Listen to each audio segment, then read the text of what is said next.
বিশ্বাস প্রসঙ্গে ইসলামের বক্তব্য কি? ধন্যবাদ আপনাকে। একদম সোজা সাপটা উত্তর কিন্তু কোরআন মজিদে। আল্লাহ সুবহানাহু ওয়া তাআলা বলছেন যে আল্লাহর প্রতি বিশ্বাস রাখার জন্য, তার সৃষ্টির প্রতি বিশ্বাস রাখার জন্য, ফেরেশতাদের প্রতি বিশ্বাস রাখার জন্য, নবী রাসূলদের প্রতি বিশ্বাস রাখার জন্য, আসমানি কিতাব সমূহের প্রতি বিশ্বাস রাখার জন্য, রাসূলুল্লাহ সাল্লাল্লাহু আলাইহি সাল্লামের প্রতি বিশ্বাস, শেষ নবী সেটার প্রতি বিশ্বাস রাখার জন্য, আখিরাতে বিশ্বাস, বেহেশত যদু, সর্বোপরি শেষ কথার তাকদীরের উপর বিশ্বাস করার জন্য। আমরা যদি কোরআন মজিদের দিকে তাকাই, বিচ্ছিন্নভাবে অনেক কথা বিশ্বাসের ক্ষেত্রে আছে। আমি শুধু সূরা বাকারার 285 নম্বর আয়াতের কথা, আমানার রাসূলু বিমা উনজিলা ইলাইহি মির রাব্বিহি ওয়াল মুমিনিন। আল্লাহ বলছেন কুল্লুন আমানা বিল্লাহি ওয়া মালাইকাতিহি ওয়া কুতুবিহি ওয়া রাসূলিহি। এইভাবে আল্লাহ বিশ্বাসের কিছু পয়েন্টগুলি বিভিন্ন জায়গায় বিভিন্ন পার্টে বিভিন্ন সূরার অংশে বর্ণনা করছে। এবং এই বিশ্বাসের এই কথাটা সহিহ মুসলিমের বুক 1 হাদিস নাম্বার 1 তাতে কিন্তু বিস্তারিতভাবে বলা আছে, এবং মুসনাদে আহমদে আরও বিস্তারিত বলা আছে ঈমান সম্পর্কে। আমরা যদি দেখি সূরা আনফালের 2 নম্বর আয়াতে আল্লাহ সুবহানাহু ওয়া তাআলা বলছেন যে যখন তারা কোরআন শুনে, তেলাওয়াত শুনে, তারা ভয় পায়, আল্লাহর কথা মনে পড়ে, তাদের মধ্যে একটা চেতনা জাগ্রত হয়, তাদের ঈমান বেড়ে যায়, বিশ্বাসটুকু তাদের ভিতরে বেড়ে যায়, তারা ভরসা পায়।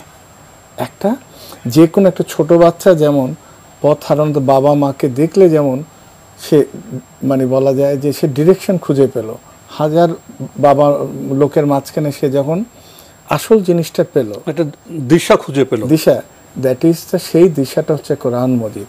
এটা অনুধাবন করতে হবে, বিশ্বাস করতে হবে, এটা ট্রুথ।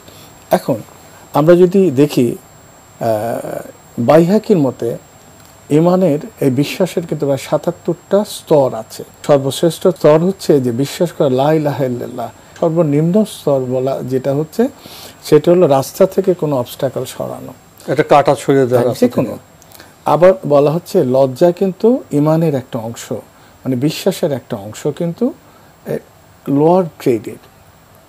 এখন আহলে সুন্নাহ ওয়াল জামাতের যে ভাষ্য, তাদের মতে বিশ্বাস হচ্ছে সেটা যেটা আমি মনে ধারণ করলাম এবং আমি কথায় উচ্চারণ করলাম এবং কাজে প্রয়োগ করলাম। উপলব্ধি, উচ্চারণ এবং আমল। যেটা আমরা যে ইবনে আব্দুল্লাহ আল বারির কথা ধরি, তিনি একইভাবে বলছেন বিশ্বাস করা এবং তার প্রয়োগ করা, অর্থাৎ কাজে সেটা দেখানো। ইমাম শাফি একই কথা, একই রকম মতামত দিচ্ছেন। এবং